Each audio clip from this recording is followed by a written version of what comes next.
when's the last time you actually made an investment into the business? He goes, never. And I said, you write that check and you go and tell your parents that one day you're going to be running and owning this company and you want to show them they can trust you and see what happens. That was 2 years ago. We retired them together 2 weeks ago. And the business is 4 times bigger.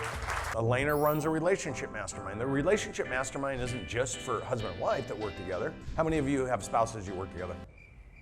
Yeah, so you got to curate how to do that, right? Who has just a business partner? You got to learn to handle those relationships. The reason businesses break in 1, 2, and 3, or by 4 for sure, is when one business partner feels like they're dragging the other business partner around. And you know how we know? Is when we're sitting there and someone's like, man, I just see something I've never seen before. I need to do this. I'm so frustrated. I want to move forward. Man, this is going to solve all my problems. We're like, let's go. And they're like, I have to call my partner. As soon as we hear that, we already know what's wrong. They're like, why isn't your partner here? Josie Young came from his family's business. They make supplements and things for animals. We just launched our Farms and Ranches program with them. But he came and he's like, yeah, we need all this in our business. And I'm like, dude, let's go. And he's like, well, I don't own the business. My parents do. And I'm like, okay. And he goes, but they won't do it. I'm like, all right, then stroke the check. We'll see it at the next 360. He goes, well, why would I write that check? My parents won't give me any of the business. So I work for them, but I've grown it and I've doubled it. And I said, yeah. And when will your parents have the confidence to trust you to make good decisions for the business? And he said, I don't know. See, they've been investing their whole life in it. You come along, you think you can take it to the next level, but when's the last time you actually made an investment into the business? He goes, never. And I said, you write that check and you go and tell your parents that one day you're going to be running and owning this company and you want to show them they can trust you and see what happens. That was 2 years ago. We retired them together 2 weeks ago. And the business is 4 times bigger. So you go to these workshops, and so this happens when people come through this process. Sometimes it takes a year to do it or a year and a half to do it, which is fine. And as they're learning new things across those 10 elements in each breakpoint and developing teams, then they go to the next element. Now, what we've done is we've gone back and looked at our clients, because we've been in business doing this now with this population. I did it for 14 years in my other business.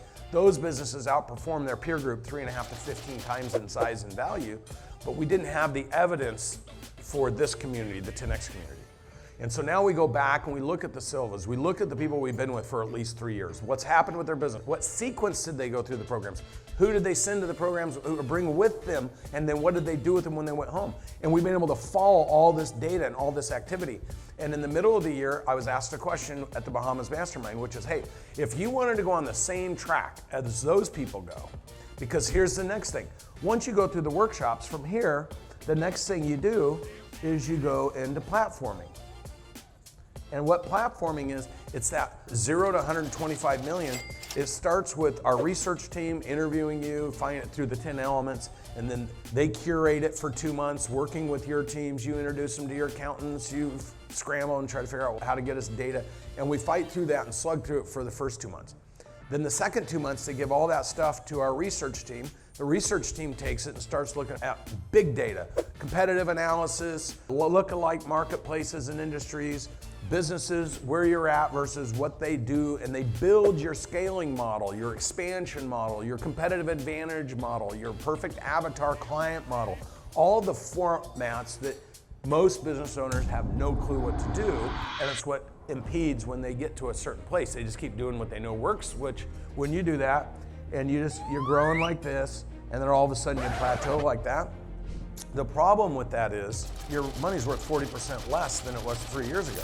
Your taxes are going up. If you're in construction, your cost of goods. So if I would have bid a job in construction 9 months ago, or some insurance companies or medical providers, if I bid a job here, or shipping and logistics, and all of a sudden I take a deposit here, and I start doing the work, but I don't have to buy the materials until here.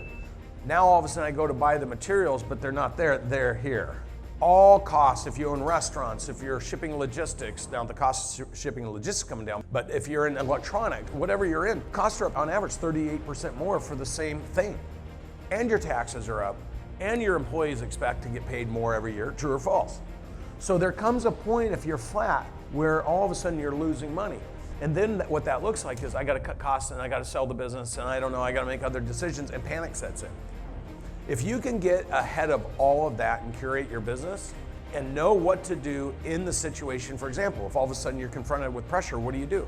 We don't run around and start telling everybody, oh my God, the sky's falling, and start making a bunch of decisions because you don't know what decisions to make. So you stop.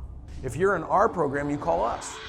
Here's the situation. What are the 5 things I can do in the best sequence from 1 to 5 in order to fix the situation? Would you move faster?